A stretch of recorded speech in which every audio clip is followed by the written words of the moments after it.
Hi friends, let's today discuss about the Indian stock market crash. So should you panic or rather take advantage of this situation? So are you invested in the Indian stock market and already feeling the pressure of the market right now? So as you might already be aware, the Indian stock market has recently fallen by 15% from its peak value. And it's safe to say that a lot of people are a bit nervous.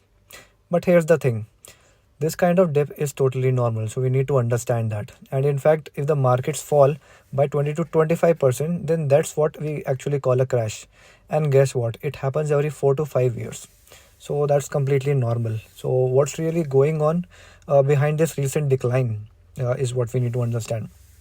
Is it really a time to panic or rather a great time to buy more stocks? Well, stick around because I'm going to break it down for you in the next few minutes. You might just realize that this is the best opportunity to invest. So let's see. First, let's discuss the reasons behind this fall. Alright, let's get to the why of all of this. So, why did the markets drop by 15%? Well, there are several factors at play here, and it's not just one thing. We have global trade tensions. You've probably heard about the ongoing trade tensions between the major economies like the US and China. So, trade wars, tariffs, and uncertain policies can lead to a global market fluctuations. And when international markets get jittery, the Indian stock market feels it too. Next is elevated valuations. Now let's talk about the valuations. So the Indian stock market had been on an absolute tear over the past few years, but some stocks were trading at crazy high prices. Think of it like this. When the stocks are overpriced, it's like buying something at full price during a sale. You are asking for a correction. And that's exactly what we are seeing now. Next is weak corporate earnings. Another reason, well, that's weak corporate earnings. So, a lot of companies reported earnings below their expectations. And if the companies are not delivering strong profits, the investors start getting cold feet and they pull out from the stock market. Next is FII outflows. Now, if you're into the world of investing, you've probably heard of foreign institutional investors or the FIIs. Well, guess what? They have been pulling their money out of the Indian stock market. When global investors start losing confidence, they take their capital elsewhere. For example, the US market, which looks pretty attractive, and the US dollar looks pretty attractive as of now. Next is investor sentiment and panic selling. And of course, there's investor sentiment. So when you see your stocks drop by 10, 15, or even 20%, the fear sets in.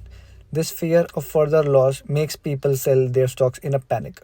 Guess what happens next? More selling, leading to more drops, and it turns into a vicious cycle. So let's talk about the market volatility. So here's the thing, market volatility is completely normal. If the markets fall by 15%, it's not a crisis. That's like what I mentioned just now. In fact, if it falls by 20% or more, then we actually call it a crash. But do you know what's interesting? These crashes happen every 4 to 5 years. So they're part of the cycle. So instead of panicking, take a deep breath and realize this. The markets go up and the markets go down. And every time they go down, they tend to bounce back, especially if you stick to quality stocks. Next is the dilemma, whether to buy more or sell. Now, this is where it gets interesting. You have two contrasting options here. Option 1 is to buy more to average your cost. So, if you have been investing in stocks that you believe in, a dip in the market can actually be a great opportunity. Imagine this, if a stock you have been eyeing falls 15 or 20%, you are essentially getting a discount on it. Think of it like shopping during a sale. The item you wanted just got cheaper. The second option is sell and exit. So, on the other hand, some people might feel like exiting the market and cutting their losses is the way to go. If you're holding on to stocks that are fundamentally weak, or if you have made some bad investment decisions in the past, then this might be a great time to exit out of these stocks. But don't just exit because of panic. Make sure you're making a strategic decision and not sell off your good quality stocks. Next one is don't fall for scams or tips. So here's something important to remember. You need to understand that no one can actually predict the market with certainty. If someone tells you that they know exactly where the market is headed, then don't buy into it. You've probably seen those social media gurus offering stock tips or worse, get rich quick schemes. The truth is, no one controls the market, so don't fall for tips or scams. It's all about research, understanding, and sticking to a long term strategy. Now let's talk about understanding the price drops. So is it a 25% loss? Let's dive into a mindset shift needed. Now, here's something you need to understand. If a stock drops by 25%, it doesn't mean that the company is worth 25% less. What you need to think about is you are getting that stock at a 25% discount. Let's break that down. So, company fundamentals haven't changed. So, don't think that the company has worsened by 25%. The price drop could simply be due to market sentiment, global factors, or even overreaction. Think of it as a sale.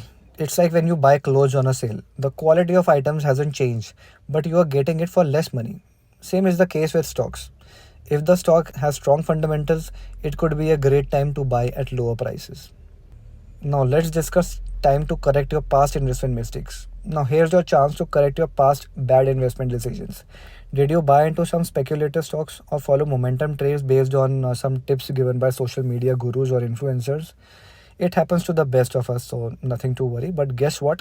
The market dip can actually be your chance to get out of those poor quality small cap penny stocks or the momentum based stocks that are very heavily promoted but have very weak fundamentals. It's time to exit from bad stocks. Sell off anything you bought based on a short term speculation or hype. These might be tempting during bull runs, but when the market corrects, they crash the hardest. Instead, focus on good quality stocks with strong fundamentals. Look for companies that have been around for a while. They have stable revenue streams and are poised to grow long term. And if you're unsure about picking these individual stocks, then you can consider mutual funds, which can give you exposure to diversified quality assets. Next one is having long term focus and discipline, which is the key to success. So here's the bottom line. Investing is like a marathon and it's not a sprint. You've got to think long term and maintain discipline here, especially in the times of market volatility. You only book a loss if you sell. Remember that. And if you're holding quality stocks, a drop in price is simply a paper loss. It's not an actual loss. If the company is solid and has strong prospects, then there's absolutely no reason to panic. If you've been investing in quality stocks, the market will eventually rebound, and so will the value of these stocks. So stick to your strategy and don't give in to the emotions. The trick here is to stay disciplined. Don't try to time the market or act like a gambler. Investing is about taking calculated risks, staying patient, and also waiting for the long term growth to show. That's it for today's video. Thanks for tuning in. If you've got any questions or want to discuss strategies further, then please feel free to drop them in the comment section. Thank you.